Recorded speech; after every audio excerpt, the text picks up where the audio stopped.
പത്രത്തിൽ ന്യൂസ് വന്ന സ്ഥിതിക്ക് ബന്ധുക്കളോ പരിചയക്കാരോ ആരെങ്കിലും അന്വേഷിച്ചു വരാനുള്ള സാധ്യതയുണ്ട് ദാസ്. അത് ശരിയാ.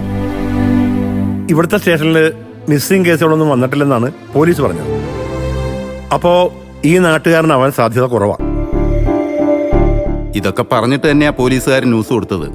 അവരും ഇയാളെ ഗവൺമെന്റ് ഹോസ്പിറ്റലിലേക്ക് മാറ്റുന്നതിനെ കുറിച്ച് പറഞ്ഞിരുന്നു. തൽക്കാലം അത് വേണ്ട ഡോക്ടർ. വാർത്ത കണ്ടിട്ട് ആരെങ്കിലും വരികയോ അയാൾ ഇതിനെക്കുറിച്ച് എന്തെങ്കിലും പറയുകയോ ചെയ്യുന്നതുവരെ ഇവിടെ തന്നെ കഴിയട്ടെ. ശരി. അല്ല, അതിനിപ്പോ എത്ര ചെലവ് വന്നാലും പ്രശ്നമല്ല. ആ, നിങ്ങൾക്കൊക്കെ ആണെങ്കിൽ പ്രശ്നമില്ല. ഒരു തരത്തിൽ പറഞ്ഞ അയാൾക്കും ഇതാ നല്ലത്.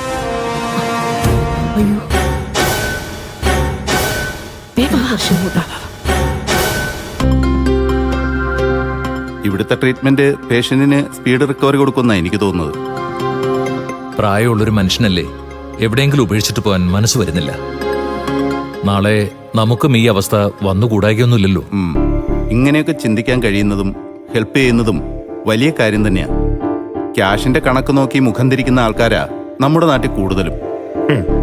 പണം കൊണ്ട് മാത്രം എന്ത് നേടാനാണ് ഡോക്ടറെ? അതെ, അത് ഏറ്റവും കൂടുതൽ അറിയാവുന്നത് മിക്കവാറും നിങ്ങളെപ്പോലുള്ള ഡോക്ടേഴ്സിന് തന്നെ ആയിരിക്കുമല്ലോ, അല്ലേ?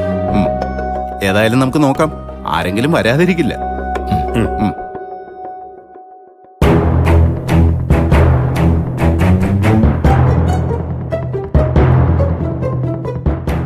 ആന്റി, അവര് പോയി. വേഗം വാ.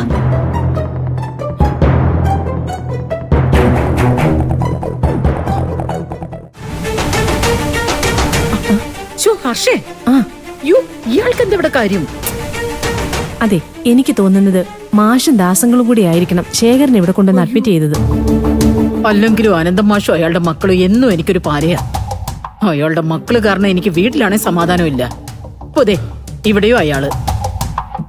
അതെന്തെങ്കിലും ആവട്ടെ, എന്തായാലും അവര് നമ്മളെ കണ്ടില്ലല്ലോ, അത് തന്നെ ഭാഗ്യം. അത് നീ പറഞ്ഞത് ശരിയാ ഹർഷേ.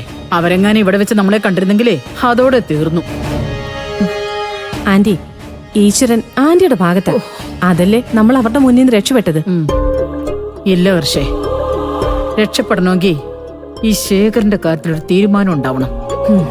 വേഗം പോയി അയാളെ കാണാം. വാ.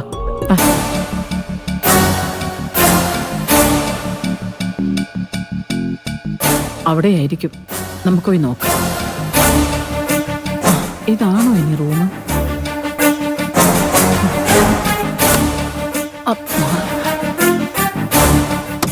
ആരാ?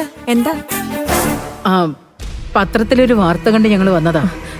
വർഷങ്ങൾക്ക് മുമ്പ് ഞങ്ങളുടെ ഒരു ബന്ധു നാട് വിട്ടുപോയി. പത്രത്തിലെ ഫോട്ടോ കണ്ടപ്പോ അദ്ദേഹം ആണോ എന്നൊരു സംശയം. അതെ, ആളെ ഒന്ന് നേരിൽ കണ്ട് ബോധ്യപ്പെടാവല്ലോ എന്ന് കരുതി വന്നതാ. ആണോ? എങ്കിൽ നിങ്ങൾ പോയി കണ്ടോ. അഥവാ നിങ്ങൾ ഉദ്ദേശിച്ച ആളാണെങ്കിൽ നഴ്സിംഗ് റൂമിൽ ഒന്ന് റിപ്പോർട്ട് ചെയ്യണം. ശരി സിസ്റ്ററെ. ഞങ്ങള് തേടി വന്ന ആളാവണേന്ന് തന്നെ എന്റെ പ്രാർത്ഥന. എത്ര വർഷമായിന്നറിയോ നേർച്ചയും പ്രാർത്ഥനയും ഒക്കെ ആയിട്ട് കാത്തിരിക്കുന്നു. എന്നെങ്കിലും തിരിച്ചു വരുമെന്നൊരു പ്രതീക്ഷയുണ്ടായിരുന്നു. പക്ഷേ അത് ഇതുപോലെ ആശുപത്രി കിടക്കയിലാവുമെന്ന് വിചാരിച്ചില്ല. പേടിക്കണ്ട, അയാൾക്ക് അത്ര വലിയ പ്രശ്നങ്ങളൊന്നുമില്ല. നിങ്ങൾ പ്രതീക്ഷിച്ചു വന്ന ആള് തന്നെ ആയിരിക്കും ഇത്. ധൈര്യമായിട്ട് കണ്ടോളൂ. Thank you sister. അയാൾക്ക് തന്നെ ആയിരിക്കും. നീ ആദ്യം കയറി ചെല്ലോ.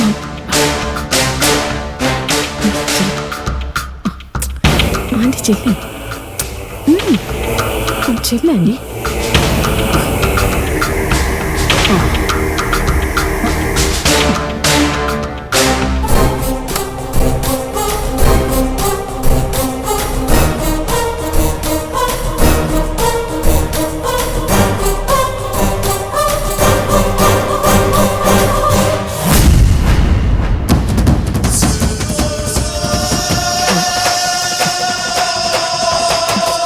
ചെല്ലാന്റി.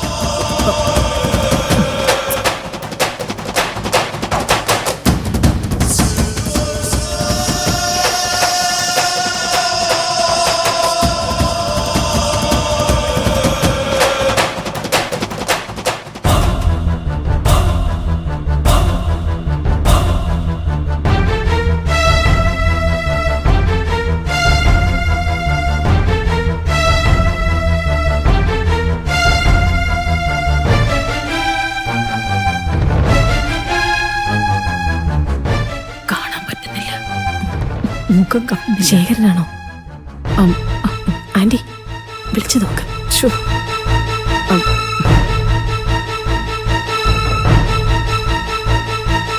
എടോ ശേഖര,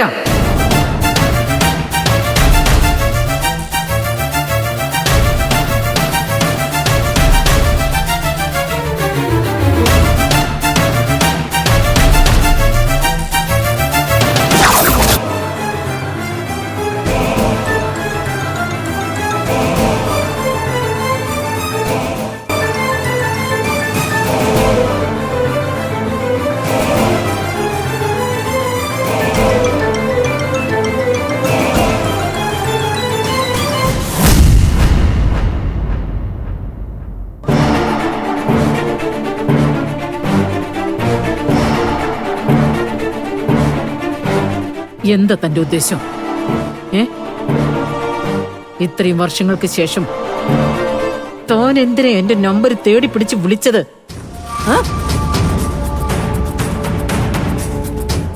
താൻ എന്താ വിചാരിച്ചത്? താൻ തിരിച്ചു വന്ന ഉടൻ തന്നെ സ്വീകരിച്ച് ആനയിച്ച് വീട്ടിൽ കയറ്റിയിരുത്തുന്നു. നടക്കില്ലടോ. താൻ എന്റെ ആരുമല്ല, ആരും. പിന്നെ എന്റെ മക്കൾക്ക് ഇങ്ങനൊരു അച്ഛനില്ല.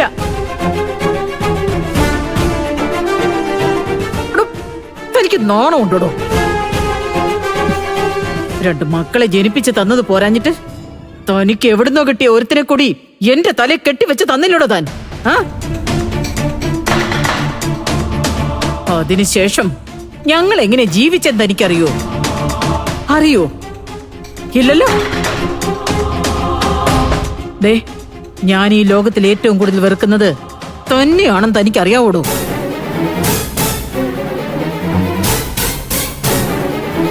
ദേ, തന്റെ ചത്തു ചീഞ്ഞ ശരീരം കാണണേന്നാ ഞാൻ പ്രാർത്ഥിക്കാറ്. അപ്പോ ദേ വന്നിരിക്കുന്നു നാശം പിടിക്കാനായിട്ട്. അതെ, നിങ്ങൾ ഉദ്ദേശിച്ച ആള് തന്നെയാണോ? അതെ അതെ അത് സിസ്റ്റർ. പിന്നെ